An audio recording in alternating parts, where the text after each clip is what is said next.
spot here, a great spot in Puerto Rico. I'm just outside of Isabela in Puerto Rico.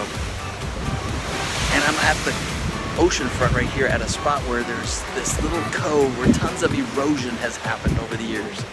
And the waves come in here and they crash and they splash up in a huge way.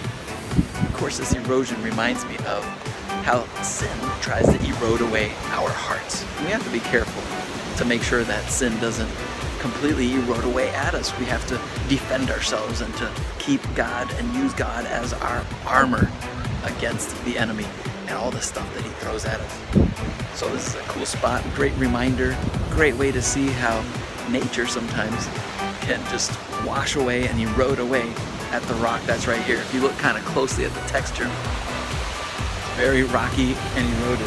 Oh boy, I think here comes a big one.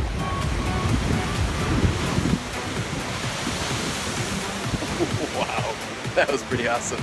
I got wet though about 2 or 3 minutes ago when a huge one came by, but it's great to see the power here, of course, of God's nature in action. We'll see you next time.